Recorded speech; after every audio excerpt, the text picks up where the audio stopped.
targets and identify appropriate candidates for emerging CKD-related anemia treatments among patients on or not on dialysis based on efficacy and safety data from recent clinical trials. So as with our first presentation, we're going to have some pre-test questions, and then we'll follow that up at the end with the post-test questions. So let's see how you do here. Okay, a 2022 study by Whitbrodt found that patients with anemia and chronic kidney disease at baseline had higher rates of hospitalization for which of the following cardiovascular-related events as compared to patients with CKD and no anemia? Is it acute coronary syndrome? Is it heart failure or stroke? So go ahead and choose one of those answers now.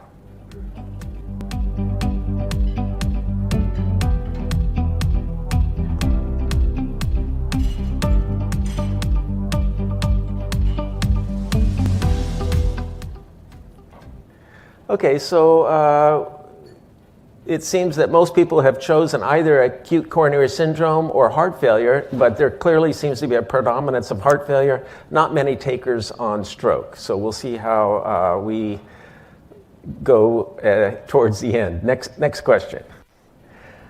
Okay, erythropoiesis stimulating agents, so-called ESAs, and emerging hypoxia-inducible factor prolyl hydroxylase inhibitors, PHIs, they exert their therapeutic effect by addressing which one of the pathophysiologic processes of anemia? Is it accumulation of uremic toxins? Is it decreased erythropoietin levels?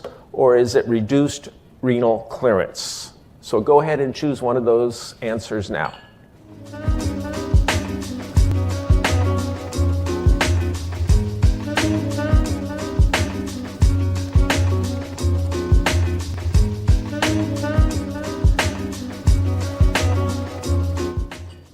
Okay, so most people are choosing decreased erythropoietin levels, not many takers on accumulation of uremic toxins, and maybe a smattering of reduced renal clearance.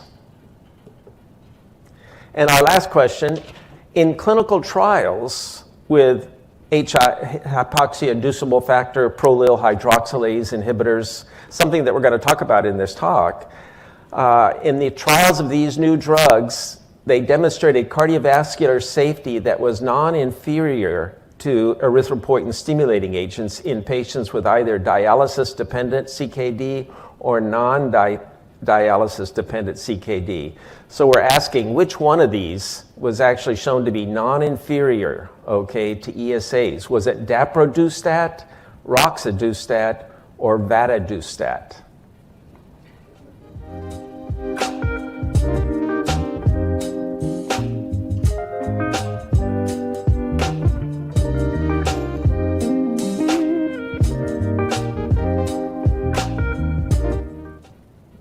Okay, so most people are choosing daprodustat with kind of an equal amount for the other two. As you will soon learn, and as indicated in this question, this class of new agents are the dustats, and they all have varying first syllables. Okay, so let's begin by, first of all, talking about an overview of anemia in chronic kidney disease. First of all, as you well know, chronic kidney disease is actually quite prevalent in our population. It's estimated that about 15% of adults in the country have some element of chronic kidney disease. Unfortunately, up to 90% of these individuals are undiagnosed. There's been a move to perhaps employ better screening methods for the detection of chronic kidney disease. As you well know, the most common way we screen for chronic kidney disease is obtaining a serum creatinine concentration, and from that we have estimation formulas that kind of give us an idea of the glomerular filtration rate. But to provide even better screening, it's being advocated that maybe we ought to be screening the urine for albuminuria, and so we're going to see that probably really take off here in the future. 40% of those with chronic kidney disease who have more severe reductions in GFR are even undiagnosed. So again, there's really a need to perhaps identify people earlier, particularly since we have a lot of new emerging agents that have been shown to have favorable effects on kidney disease progression. On the left-hand panel, you can see this breakdown of chronic kidney disease among various subgroups, again, men and women.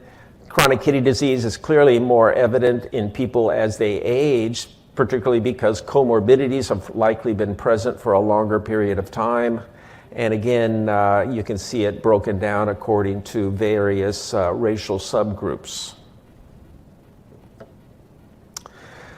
Anemia is definitely something that we tend to see more commonly in patients with chronic kidney disease because, as you well know, the kidney is the main source of erythropoietin, which plays an integral part in the maintenance of a normal hematocrit.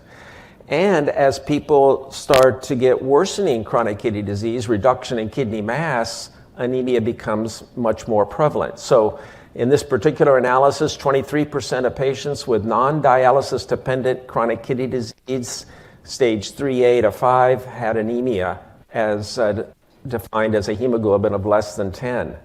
And that prevalence of chronic kidney disease went from 18% at stage 3 up to 72% at stage 5.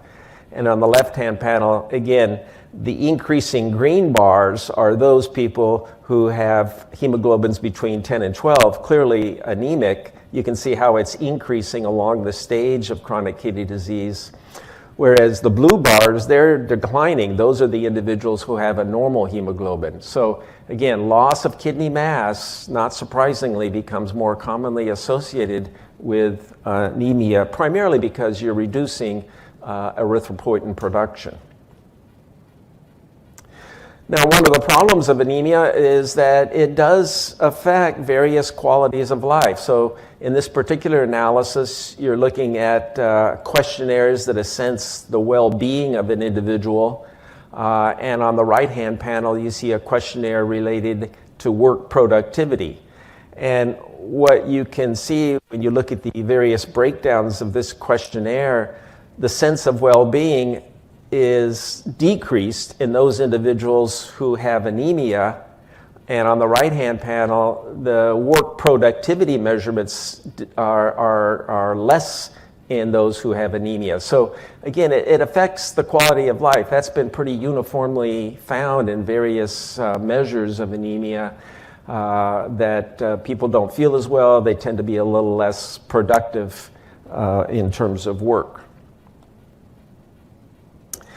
There's an impact of anemia on the risk of hospitalization in patients with chronic kidney disease. Obviously, that's related to our first lecture. So in this particular analysis, a lower hemoglobin concentration was associated with a higher risk of hospitalization. It was particularly evident in those who were non-dialysis dependent, who had a hemoglobin of less than 10. You can see the odds ratio, 1.46. But even in dialysis-dependent CKD, those that had hemoglobins between 10 and 12, again, the risk for hospitalization was slightly higher. So again, particularly related to our first lecture, anemia is associated with an increased risk of hospitalization and also the length of stay within the hospital. Anemia is associated with long-term health outcomes that are detrimental. For example, it's been associated with the development of impaired cardiac functions, predisposing to volume overload and heart failure hospitalizations. In the middle panel, again, this reduction in hospital or quality of life measurements, and on the right, increased hospitalization and mortality. So again, it's a laboratory finding that has true meaning in terms of the clinical relevance. The symptoms of chronic kidney disease-related anemia are, not surprisingly, on the left-hand panel. People will tell you they feel a little bit more tired, less energy. A lot of these are obviously nonspecific, but nevertheless, you can tie them in many instances to the underlying hemoglobin concentration. People will develop shortness of breath with less activity. difficulty remembering things. The impact of anemia on chronic kidney disease can also be detected by inability to stand for long periods of time, decreased sleeping, lack of motivation, feeling distress, feeling burdensome. So again, these are obviously nonspecific, and many things can cause these types of things, but nevertheless, in various surveys, you can tie these to reductions in the hemoglobin concentration. The associations between the risks of CKD and CKD-related anemia can have relevance to underlying race and ethnicity. For example, kidney disease, first of all, the most common cause of kidney disease in our country is from diabetes and hypertension. And when you have diabetes, for example, the risk of developing kidney failure does have a genetic component. And what I mean by that, Black individuals tend to have a much higher risk for kidney disease than do whites. Kidney disease is more commonly present in Hispanic versus non-Hispanics, and also a higher risk in American Indians. And these susceptibilities have been shown even when you factor for things like glycemic control, blood pressure control, suggesting that there's some sort of genetic susceptibility. Black individuals are found to have less transplantation and less referral for home hemodialysis. And so, in other words, there are treatment disparities that we are, deal with in our patient populations. And CKD-related anemia tends to be much more commonly present in non-Hispanic and Black individuals as compared to members of other racial groups. Again, highlighting the idea that there may be racial disparities in the way that we administer the various tools we have for medical treatment. So how do we manage anemia in our patients who have CKD? So this is just kind of a slide illustrating some of the underlying causes. In CKD, blood loss is obviously a potential cause of anemia, but one of the big drivers of anemia is inflammation. It turns out that as you lose kidney function, various measures of inflammation start to become much more prevalent, and any kind of inflammation can lead to iron reutilization defects and predispose one to anemia. Reduced clearance. Again, the greater the reduction in GFR, this inflammation increases. And one of the factors that is related to inflammation is a protein called hepcidin, and I'll talk a little bit more about that. But that's a protein that accumulates in the blood that can contribute to this iron reutilization defect. As people lose kidney function, a variety of uremic toxins begin to appear, and it shortens red blood cell lifespan. And again, on the far right-hand panel, this reduction in erythropoietin production is a big player in the development of anemia. The blood loss, this inability to adequately utilize the iron in the body, again, further contributes to decreased red blood cell production. And the way we address currently the anemia is the administration of exogenous erythropoietin stimulating agents, so-called ESA. We give iron whenever we think people are iron deficient. And then what we try to avoid, obviously, is transfusions, only because if we want to get people prepared for transplantation, we want to minimize any kind of antigenic stimulation that might come about by transfusions and those kinds of things. So how do we diagnose this? Well, this is the guidelines and the recommendations from a major advisory board called KDIGO. So what they say is that we need to monitor the hemoglobin periodically as part of our maintenance and part of our routine evaluation of CKD patient. Obviously, if the hemoglobin is stable, one can just monitor them periodically. On the other hand, if the hemoglobin is reduced, again, it's important that we treat the anemia, determine its underlying cause, and treat it accordingly. And that may either involve iron therapy if they're iron deficient, or giving them an erythropoietin stimulating agent. The diagnosis of anemia in CKD if you're more than 15 years of age, according to this organization, would be a hemoglobin of less than 13 in men and less than 12 in women. And then in younger people, less than 15 years of age, the values you can see are a little bit less.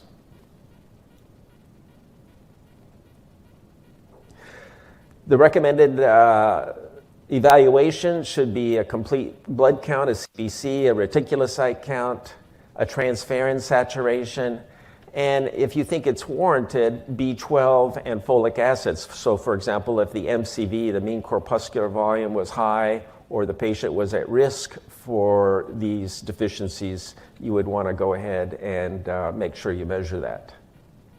And then address the correctable causes of anemia, the deficiency, any kind of inflammatory state, to the extent that you are able to correct those before we initiate the erythropoietin-stimulating therapies. And when we give iron, it turns out that this is really true in dialysis settings. We like to give it oral or intravenously. It's a much more effective way to give iron. And we're doing that actually more so even in CKD patients. The oral iron is a lot less, is poorly tolerated in many instances, and the absorption is, somewhat hard to bring about. Just to remind you, remember, it's the reduced form, the iron 2+, that's primarily reabsorbed, not the oxidized form, which is 3+. That's the whole rationale by which you sometimes administer vitamin C when you give iron. You try to get the iron in the reduced form, which enhances its absorption, which occurs primarily in the early part of the small bowel, the duodenum, the initial part of the small intestine. Okay, well, the standard of care, again, if we look at erythropoietin-stimulating agents and iron supplementation as they exist today, they work, but there are some challenges with these. A lot of people who are given erythropoietin-stimulating agents are very poorly responsive, primarily when they're inflamed, okay? And again, the problem with iron absorption is a real issue. The have to give them, on dialysis, we give them IV, or you give them sub-Q in the outpatient CKD setting. And again, we try to avoid transfusions whenever we can. The iron, as I mentioned, can be poorly tolerated when given PO, and so we're trying to give a lot more of this iron IV whenever possible. One of the things that I'm going to mention to you here subsequently is one of the problems with the erythropoietin-stimulating agents is that if you try to normalize the hemoglobin, it's actually associated with worse outcomes. That's one of the things that we've learned now over the years. So our goals are actually lower with advanced stages of CKD. We don't try to bring the hemoglobin back to normal. And the problem with iron, of course, is you can get iron overload. There's some literature that suggests it might predispose to infections. That's kind of controversial. And rarely some of these IV iron formulations can cause anaphylactic reactions. That's much less common now with newer preparations. The ESAs, there's an issue with storage. Sometimes you can get these antibodies that neutralize their effect. And obviously, iron, when you give it IV, requires IV access in transfusion clinics. Okay, so the idea that we no longer try to normalize the hemoglobin really came from these three studies that are illustrated here. You would think, gee, you give erythropoietin-stimulating agents, if you normalize the hematocrit, the patients would do great. But what was found when this was actually studied in three trials, one called the normal hematocrit study, done a number of years ago, and then two randomized prospective trials called Choir and Treat, what they found was that when you compared in these individuals who had chronic kidney disease, if you got to near normal hemoglobin levels as compared to a lower goal, there's actually worse mortality as measured by either all-cause mortality, non-fatal MI, hospitalization for heart failure. There was a higher risk of stroke, and myocardial infarction. So because of these adverse outcomes, the erythropoietin-stimulating agents, had placed on them black box warnings that you needed to have a lower goal. And in fact, we now try to raise the hemoglobin concentration really no higher than 12 or so in our CKD populations or even in our dialysis populations. That is, there's detrimental effects when you get to near normal values in this patient population. What's not quite clear is it because is it an effect of normalizing the hemoglobin per se, or is it an effect of the erythropoietin stimulating agents themselves that were responsible for these adverse outcomes? And that's again something that's debated, I think, still in the literature, but it has raised the specter. Might there be better ways to correct the anemia beyond what we are currently doing? So, shortcomings in current treatment practices. I just wanted to highlight these two studies, one by Wong. He did a prospective cross-sectional analysis of data from nephrology clinics in several countries to include the US. And what he found was, despite what's currently being recommended, hemoglobin is measured much less commonly than what should be.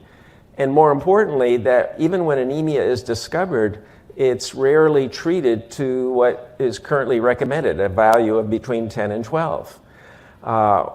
This study by Wintrop in 2021, again, a retrospective look at claims data, once again finding that less than 0.1% of CKD-related anemia received any kind of iron supplementation, and only about 2% or so were actually being treated with erythropoietin-stimulating agents. In other words, despite either patients aren't, physicians aren't really measuring the hemoglobin concentrations as they should, or when they're found to be reduced, they're not really addressing the issue in many instances.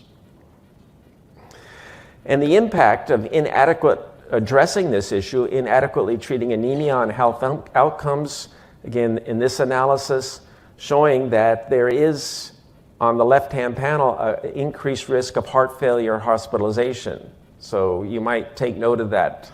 Increase in heart failure hospitalizations in people who have inadequately treated anemia. Not seemingly much difference in acute coronary syndrome or stroke hospitalizations.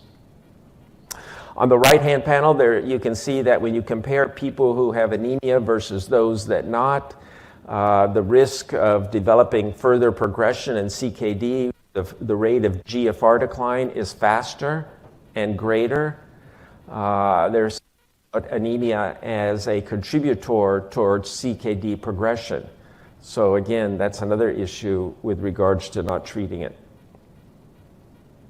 So what are some of the current barriers to the adequate treatment of CKD-related anemia? Well, as I mentioned, the vast majority of these individuals are not being treated with either IV iron or erythropoietin-stimulating agents, despite the high prevalence of the disorder. Some of the barriers include concerns about cardiovascular safety. These three trials that I alluded to, have really, most people are aware of them, and they're a little bit reluctant to treat because of the cardiovascular safety. The difficulty in administering parenteral therapies, again, prior to dialysis, you have to give it sub-Q, you have to teach the patients, they have to be able to do it at home or come to a clinic. The potential lack to access to therapies, the necessity of follow-up, or even under-reporting. So these are some of the barriers that exist for treating this disorder. So what's new on the horizon? And that's what I'd like to focus on here in the remainder of the time. So remember that one of the most important factors that regulates the production of erythropoietin is a protein called hypoxia-inducible factor. This is a protein that's within the body that becomes upregulated anytime you're in a hypoxic environment. And it leads to the production of other proteins that defend the body and make it adjust to a hypoxic environment. And you might predict that if you had less oxygen, it would make sense that you would like to produce more erythropoietin, which would then increase red blood cell mass, increase your oxygen carrying capacity. So hypoxia-inducible factor is highly regulated by the oxygen environment, and it stimulates erythropoietin production. And one of the things that regulates this hypoxia-inducible factor protein is another set of proteins called prolyl hydroxylase domain inhibitors, okay? And I'll show you how these work in just a second. So hypoxia-inducible factor is a master regulator of oxygen homeostasis. It transcribes various genes that allow the body to adapt to a low oxygen environment. Increased EPO production in the liver and the kidney is under the influence of this hypoxia-inducible factor, as is various measures of iron homeostasis.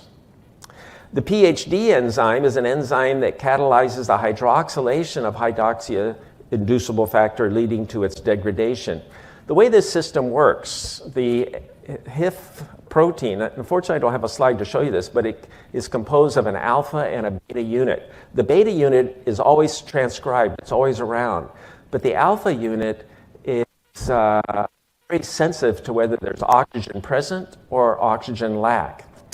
When oxygen is plentiful, these prolyl hydroxylase domain enzymes, they hydroxylate that alpha chain, and once it becomes hydroxylated, it gets degraded.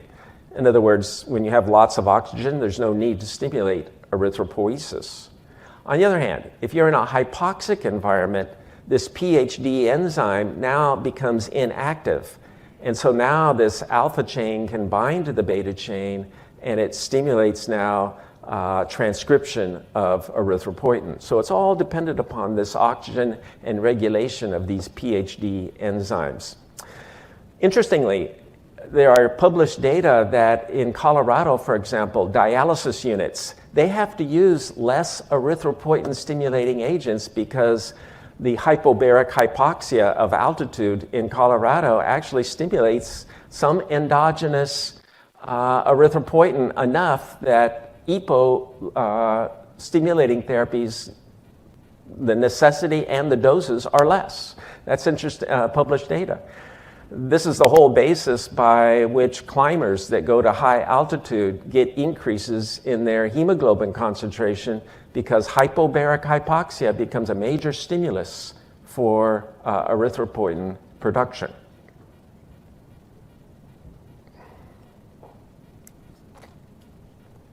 Okay, so with that physiology in mind, it was postulated that if you could develop a drug that inhibited this prolyl hydroxylase domain protein, PHD, in other words, mimic a hypoxic environment by directly pharmacologically inhibiting the PHD protein, now you would allow the HIF alpha and the HIF beta to dimerize and allow it then to go on and make erythropoietin production. So that was the whole rationale behind developing what are called PHD inhibitors, okay? So an oral prolyl hydroxylase domain inhibitor will allow HIF to dimerize and make EPO. And so what this shows is that when you give these PHD inhibitors, you get increased EPO production primarily from the kidney, but there is also some being produced by the liver. The other thing, again, just remember this HIF activation also affects iron homeostasis. So what it also does is it causes upregulation of a protein along the GI tract to facilitate absorption of iron, okay? In addition, by stimulating the EPO, now it causes increased red blood cell production. And the increased erythropoietin protein has an effect to downregulate this other protein called hepcidin. Hepcidin, shown here, works against you and contributes to anemia because it traps iron inside the enterocytes along the GI tract. What you see here is hepcidin upregulates this protein called FPN. It's called ferroportin. This is a necessary protein to get iron out of the intestinal cells. So when you're inflamed and hepcidin levels are high, any iron that crosses into the enterocytes along the GI tract get trapped in those cells. It can't get out into the blood where it needs to be ultimately delivered to the bone marrow. So when you give the PHDI inhibitors, EPO goes up, and the high EPO kind of downregulates, now allowing more iron to be absorbed. So what's been observed is with these PHD inhibitors, you don't need to give a lot more oral iron because the normal iron that's contained in the diet is absorbed much more readily, and the iron that's within the body is now utilized to a much greater extent. So this seems to be a much more physiologic way to treat anemia as compared to just giving exogenous EPO by itself. It's very physiologic. You're using the own body's apparatus to cause release of erythropoietin. Again, we don't have a slide to show this, but just imagine when I give a dialysis patient a dose of erythropoietin, you can imagine there's a huge increase in the blood level as I give it IV, and then it trickles down. What happens with this drug is the EPO levels in the blood go up very, very slowly. It's very slow rise, and then a slow continuous production of red blood cells. It's much more physiologic. And that was the excitement about these prolyl hydroxylase domain inhibitor drugs. So there were 3 of these that have been actively studied in clinical trials. They're called the DUSTATs, roxadustat, vadadustat, and daprodustat, okay? And they were conducted in trials looking at both pre-dialysis CKD patients as well as people who were on dialysis. Well, roxadustat did major clinical trials. You can see they all had these names reminiscent of mountains, Olympus, the Andes, the Alps. These are all the names of the trials.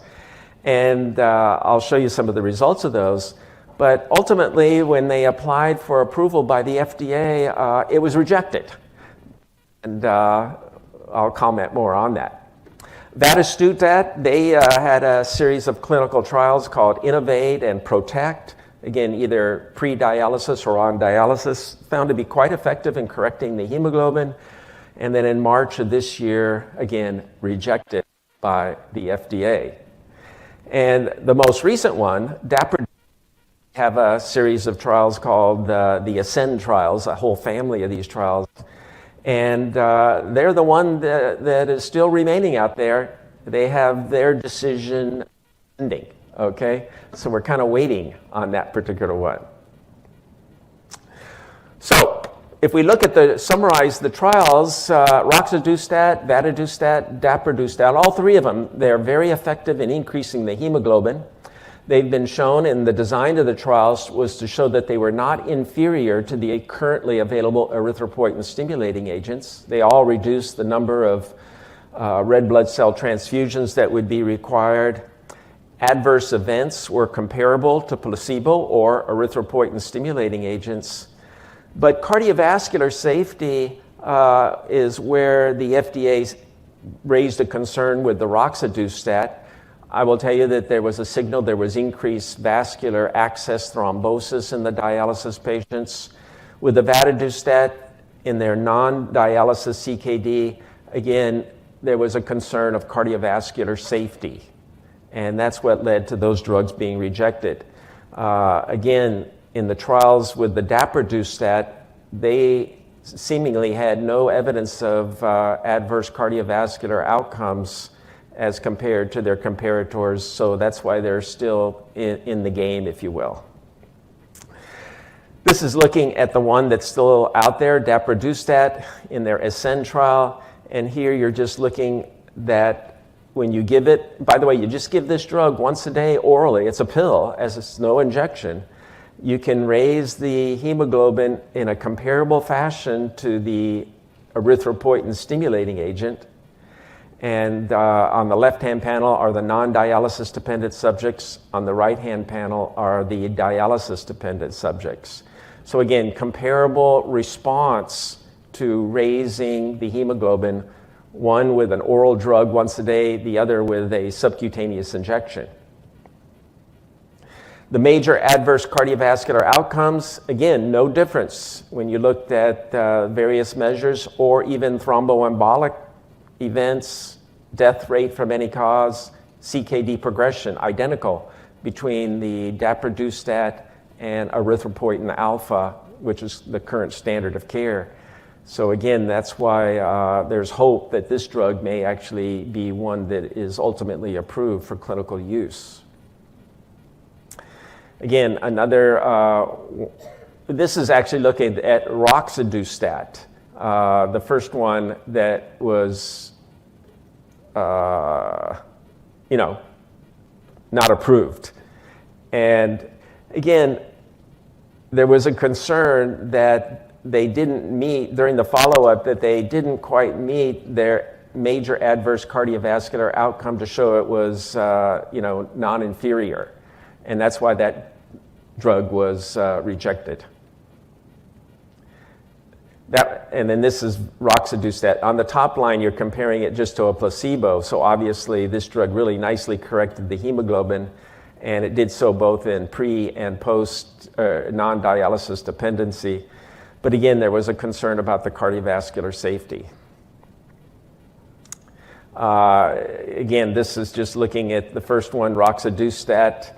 The adverse events, there was some evidence of thrombosis, particularly of vascular access, and a slight worse in some of the signals that were looked at with regards to cardiovascular safety. So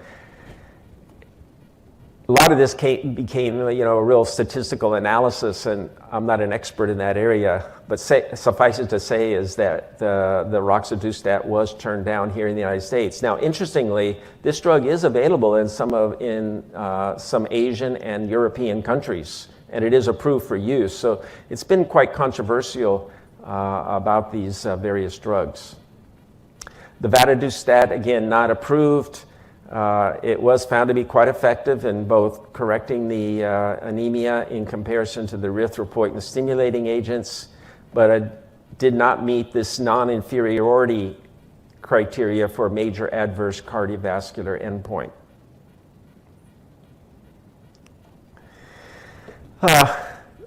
One of the things that's likely to be the case, even if this new agent, the daprodustat, the one that's still viable, if you will, here in the United States, is that if it is approved, that, one will have to talk with the patients, as we do with perhaps any of our therapies, to make it a shared decision-making as to whether to use it or not, as compared to the injection, the erythropoietin stimulating therapy.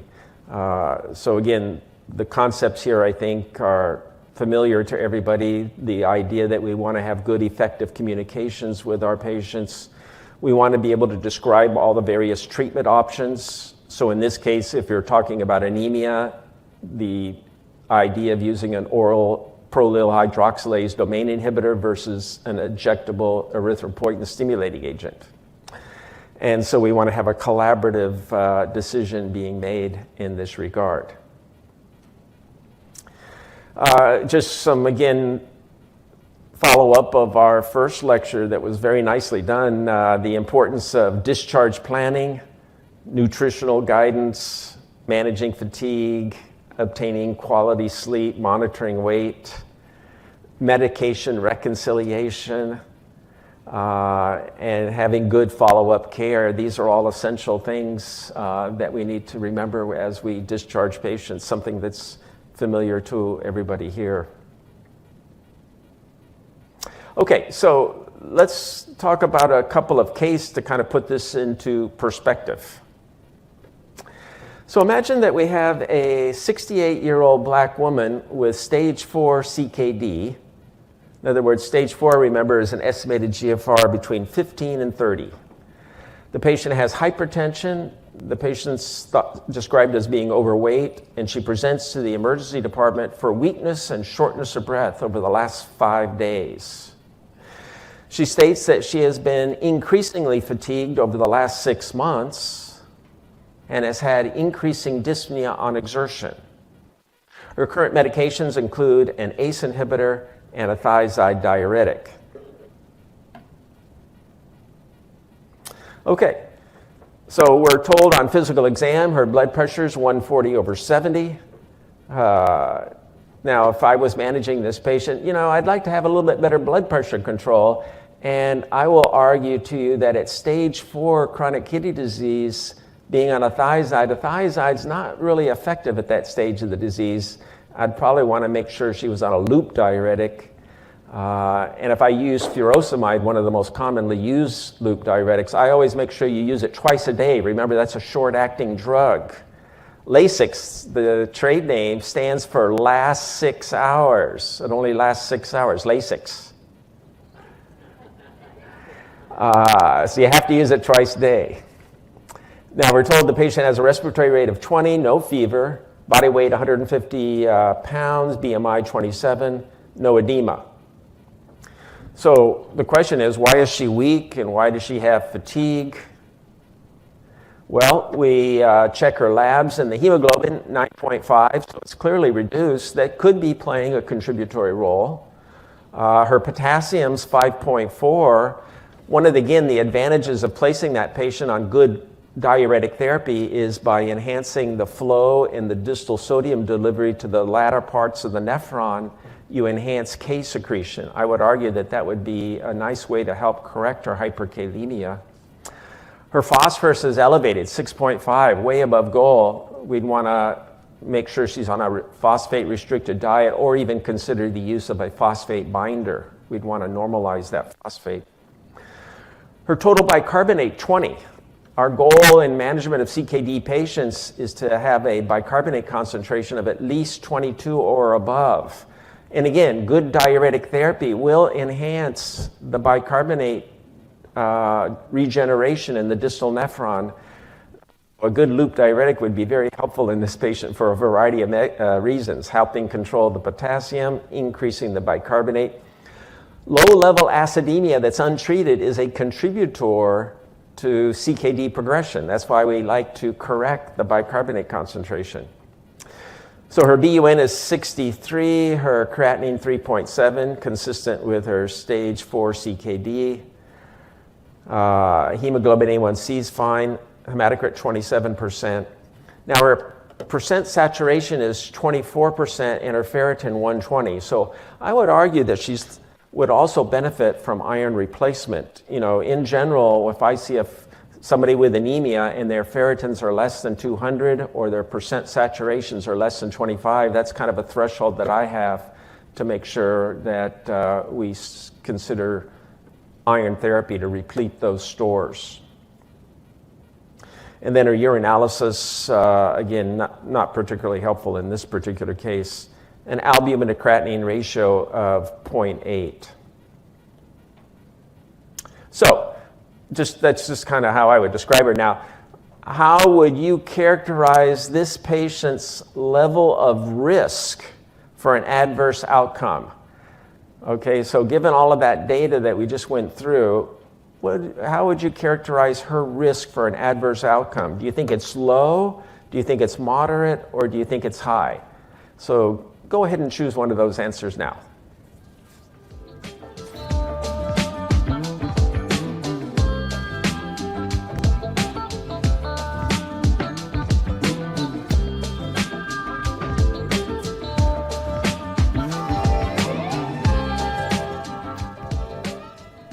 Okay, so most people are saying moderate, but a sizable percentage high. I think, remember, really not a focus necessarily of our discussion here today, but chronic kidney disease is a huge risk for adverse cardiovascular outcomes, independent of any of the things we talked about. In fact, as a nephrologist, when I see somebody with reduced kidney function, while I might want to focus on what I could do to prevent their CKD from progressing, their real cause of mortality is succumbing to an adverse cardiovascular event. And so, it's kind of a nebulous question here in the sense, how would we characterize her risk for adverse outcomes? I think in general, you'd have to describe this individual as having a high risk because this is advanced CKD, and you combine with that the patient's anemia, this patient's really at risk for adverse cardiovascular outcomes. So just kind of consider that in mind. What type of treatment would you prescribe for this patient? So we're gonna, and the choices here are obviously directed towards the anemia, okay? So I talked about some of the other therapies we might employ, but now let's just ask, what type of treatment would you prescribe for this patient regarding the anemia? Would you prescribe an erythropoietin-stimulating agent? Would you prescribe the allyl hydroxylase domain inhibitor, in other words, a HIF stabilizing agent? Would you give the patient iron, or do you think we should transfuse the patient? So go ahead and choose one of these 4 choices now.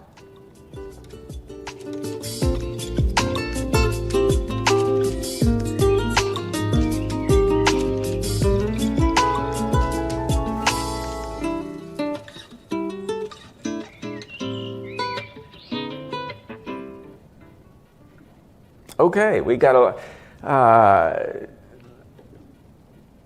lot of either iron or PhD inhibitor therapy. So again, I'll be honest with you, those are great choices. So obviously, I think that patient's iron deficient and needs iron. Okay, so we want to do that. But you know, somebody who's not on dialysis, where they come to a unit and we can give EPO through the vein while they're on the machine, that's very easy to do. But an outpatient, to prescribe these ESA agents, a lot of people don't like to give themselves injections. You can certainly, teach people to do that. Some people want to continuously come back to the clinic to get the injection, but there's a lot of logistics.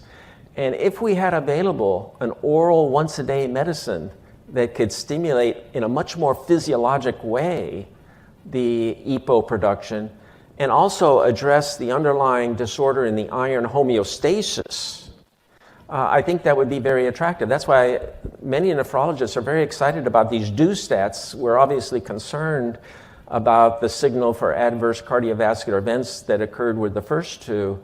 But this most recent one, doesn't seem to so far have that signal. So we'll have to wait and see whether these drugs are approved or not.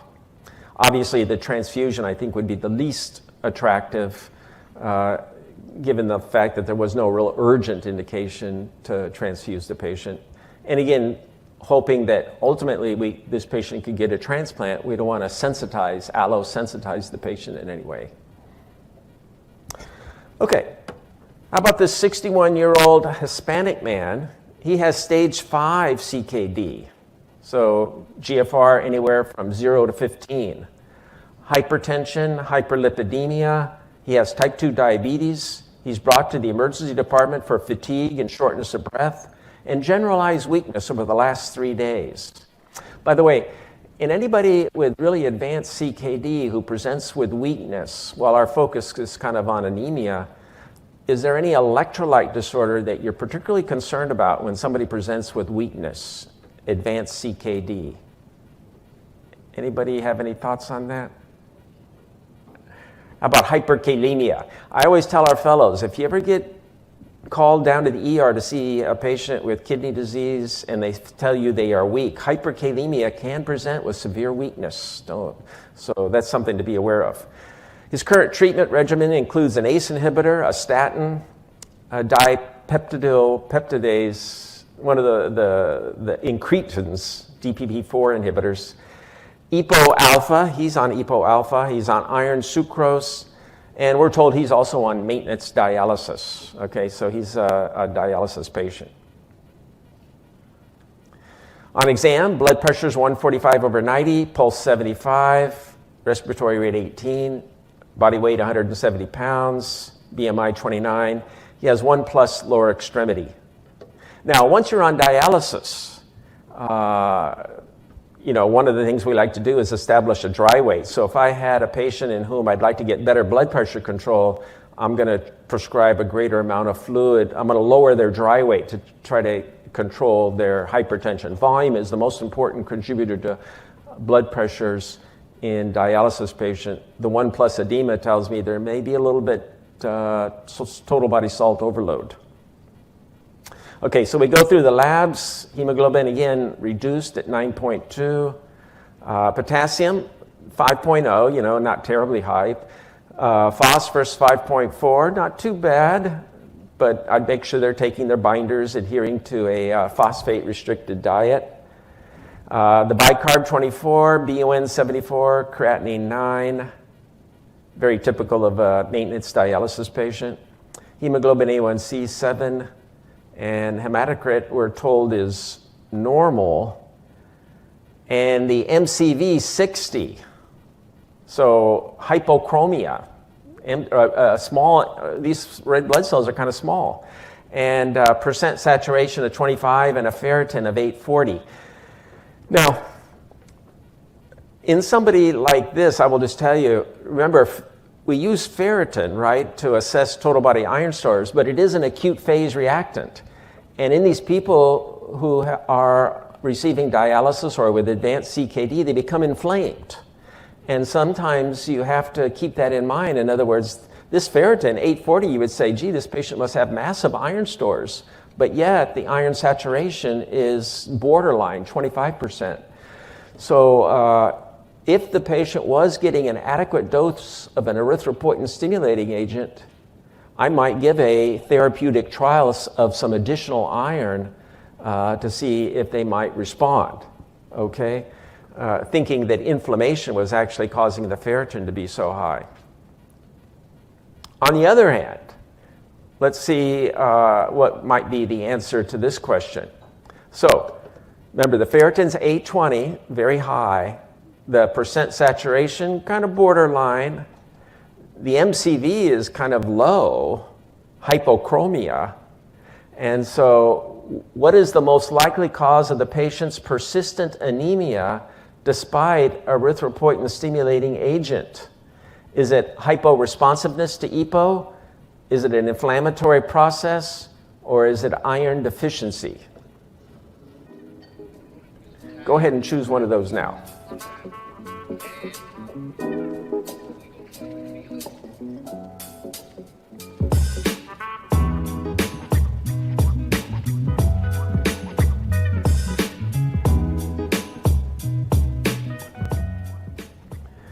Okay, yeah, so I do think the patient the patient's likely to be inflamed. I mean, that's so common in dialysis. There's something about the uremic milieu that leads to high CRPs, a lot of inflammation.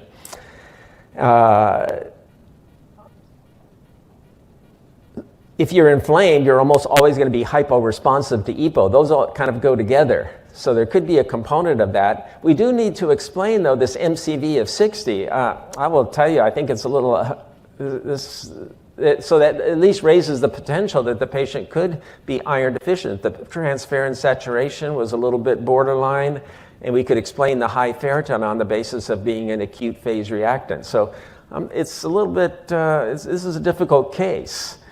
But again, one might ask the question, could a PHD inhibitor be useful should this drug class become available? Because again, it could stimulate erythropoietin production, but also contribute to maintenance, better maintenance of iron homeostasis by stimulating the absorption of iron better, lowering these hepcidin levels.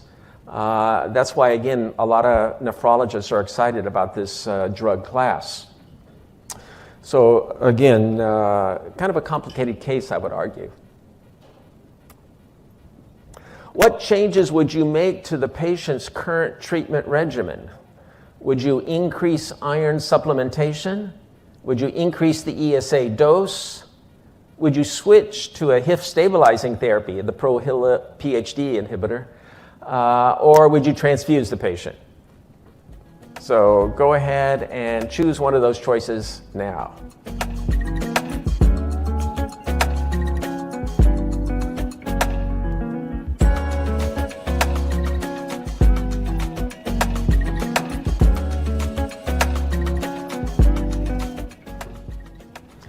Okay, so most people want to try a PHD inhibitor. Were it to become available, I think it's certainly something that would be reasonable to try.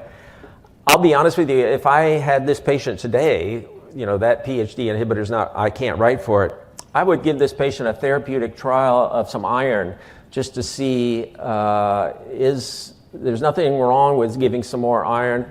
The way we would do that is I would give 100 milligrams. There's a drug called Vinofur, which is kind of standard in our unit, 100 milligrams for 10 consecutive doses, 10 treatments, and see if with my current ESA dose, do I now have correction of the problem, okay? That's kind of what I would do today. If I had the Dustat, I might give it a try because, again, there's a lot of inflammation here, and it's a nice physiologic way to address the anemia that's present. Again, the transfusion, I'm not going to be real excited to do that at this point.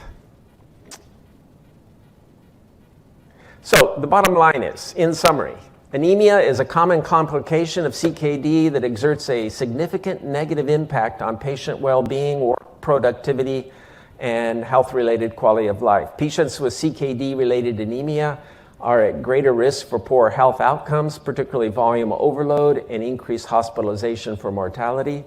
CKD risk is increased among Black, Hispanic, and American Indian individuals. Black patients are more likely to have CKD-related anemia.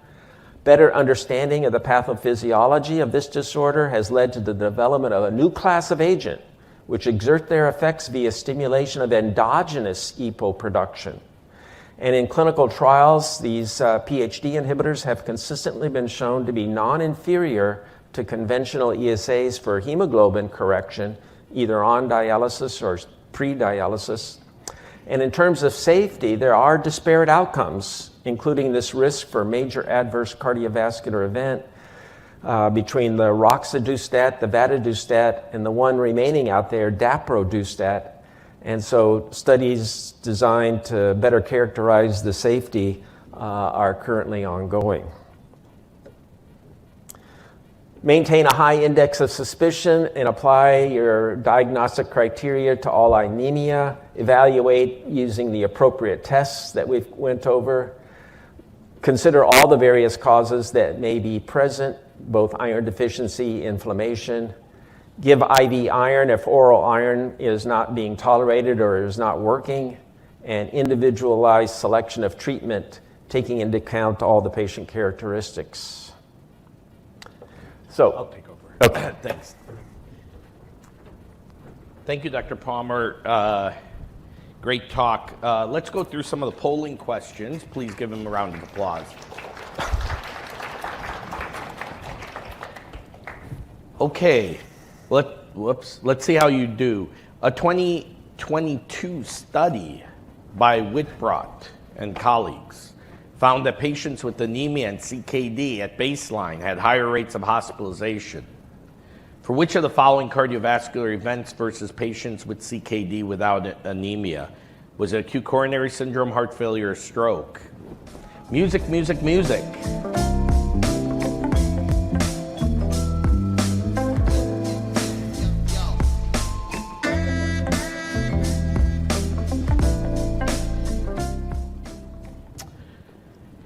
Well, what do you think, Dr. Palmer?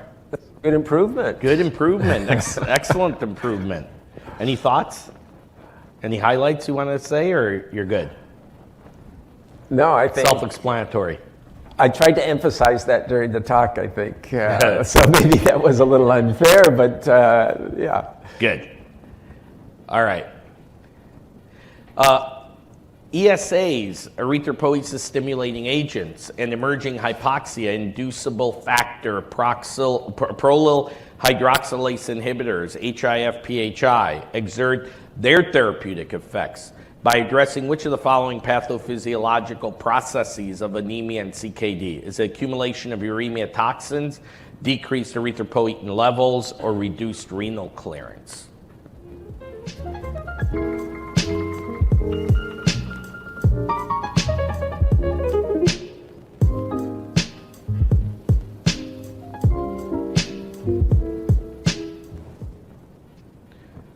All right, well, what do you think? So again, I think everybody got the right answer there. It was even improved. So again, just think about this. These inhibiting this enzyme, you're basically creating or mimicking what would occur under conditions of hypoxia, and allowing your normal body's homeostasis to produce the EPO, as opposed to giving these huge doses where you're going to get blood levels very high. High EPO levels, the way we administer it currently, can cause vasoconstriction. For example, it can make blood pressure acutely worse. You're not supposed to give the drug if your patient's blood pressures are high. So again, to be able to cause EPO production in a very slow, graded way is a very attractive physiologic way to treat anemia if we are able to have these drugs available. Great, thank you. In clinical trials which HIF-PHI demonstrated cardiovascular safety that was non-inferior to ESAs in patients with either dialysis-dependent CKD or non-dialysis dependent CKD. Is it daprodustat, roxadustat, or vadadustat?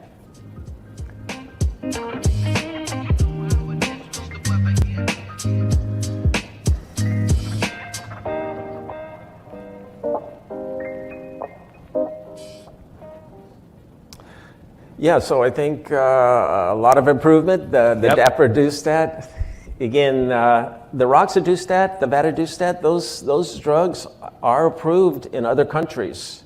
And the signal that they may have had worse outcomes was very soft. There's a lot of statistical analysis that is beyond my expertise, I will just tell you. But obviously the FDA, that was their decision. We'll have to see what they say about this one remaining drug, the daprodustat. Great, thank you. All right, maybe we'll field a few questions here if that's okay. Great presentation, Dr. Palmer. Given the complexities of the Dustat class, would it be reasonable or preferred to order a nephrology consult mainly to review this new option with those patients who might benefit? Yeah, I suspect that when the drugs do become available, nephrologists are going to be one of the major prescribers of them, because we see this anemia that's associated with advancing kidney disease. We see it obviously on dialysis. But I suspect ultimately, depending on the comfort of the physician, it could be also used by other clinicians. But I suspect that the nephrologists will be the first ones to use it and perhaps have the best experience. Great. Whether it's required to have a consult or not, one could argue. Any thoughts about the cost? There's another question here about the cost of these medications. Generally, the hurdles exist on the financial side to make these medications available, insurance, Medicare coverage, so forth. Yeah, no question. I mean, that's obviously a valid question, and it'll be important to see how these drugs are priced. I mean, I have no insight into that at the current time, and obviously, until it's approved, I think we'll have very little information about what that's going to be. But we will have to at least consider the idea that to the extent that these drugs can make us have to forego the necessity of giving IV iron and all the logistics that are involved in that and the resources that are deployed, you would have to encompass the cost savings of that particular thing with these drugs. Yeah. Why Venofer, 100 milligrams for 10 doses, and what is preferred frequency between the infusions? Yeah, so I was referring to the way I do it in people who are on maintenance hemodialysis. So the patients are coming 3 times per week, and that's just the way we do it.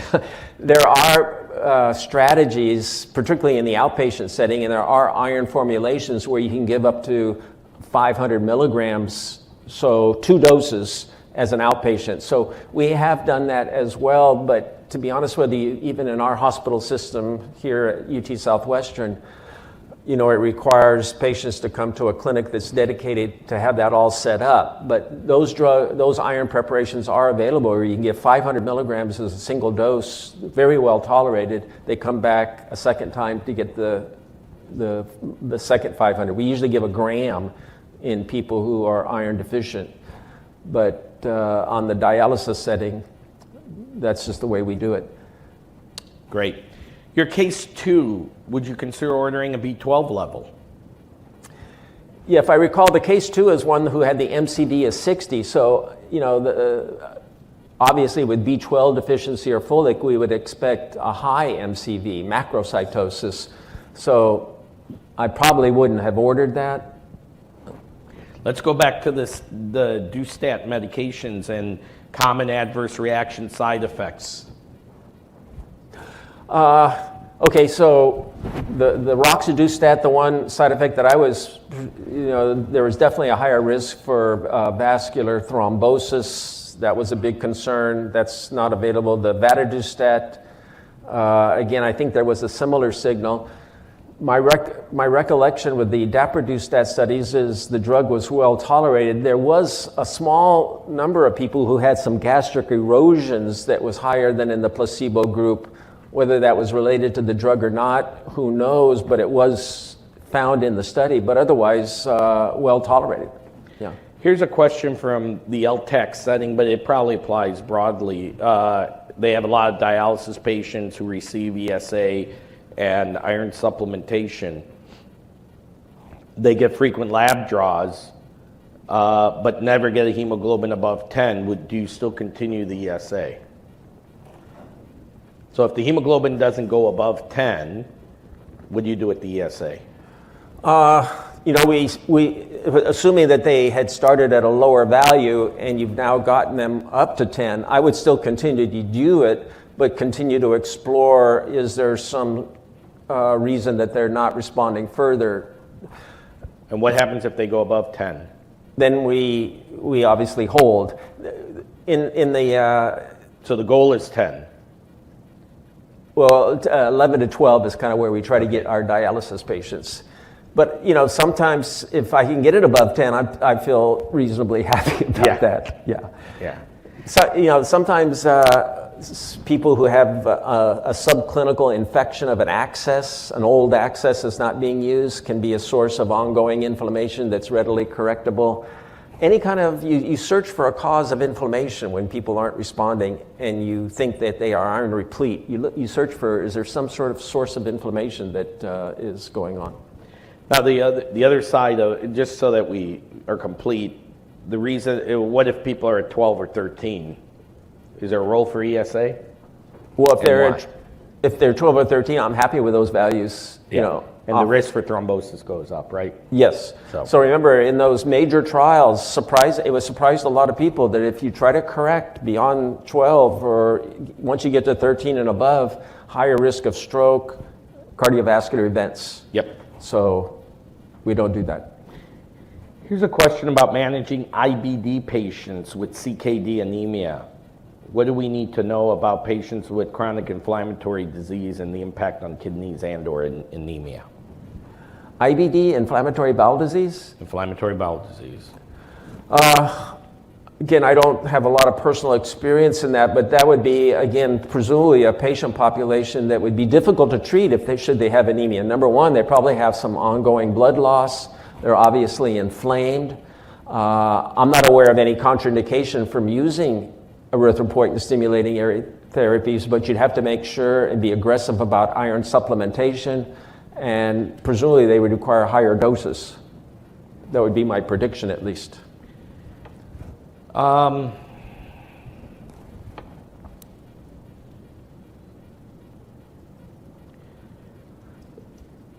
Dose range for ESA, how high can we go safely? I think we covered that. What are your thoughts? Oh, well, I think they're talking about the dose range. So what's the highest dose you can go to for ESA? A typical dose we might use is 2,000 to 3,000 units in a dialysis setting, 2,000 to 3,000 units every treatment. In the outpatient setting, we can use it once every 2 weeks, and sometimes once a month. You kind of titrate it according to what the patient might need. So, but you can use doses up to 10 and 12,000, but those are usually people that are hypo-responders because of inflammation and the like. So if you're asking for a range, 2,000 all the way up to 10 to 12,000, Frequency is going to be widely variable in the pre-dialysis population. Great. What are your thoughts about what are your thoughts on how some hospitals have a policy to help with cost savings only to start a patient on ESA, such as Retracrit, only after 7 days of hospitalization and/or until 7 days from their last outpatient ESA dose? Emergent patients needing this, of course, can start immediately in the ER. Yeah, so again, I think this goes back to this communication. I mean, a lot of times we may give a dose, a single dose, while a patient is hospitalized. Maybe I'm seeing a patient with CKD for the first time, and I think they probably would benefit from being on it chronically. We have to make sure that that communication is done so that the patient can get subsequent doses. Usually, if I've started it for the first time, waiting a week or even 2 weeks is no problem to get the next dosing. But the problem is we need to make sure that the patient is scheduled to get those subsequent doses. And so I think that goes back to the points that you raised, the necessity of communication to the outpatient doctors. Great. Yeah. Thank you, Dr. Palmer. Any other questions here? All right. Dr. Palmer, thank you. Excellent talk. I'm going to answer a couple of questions that came up afterwards during my session. What types of IT systems, chat function, and Epic or two-way paging system can be put in place to help with communication? So, what we use at our institution is something called Tiger Text, and it's a secure system that allows you to text back and forth. Epic Chat also, as an example, is another chat function that allows you to chat back and forth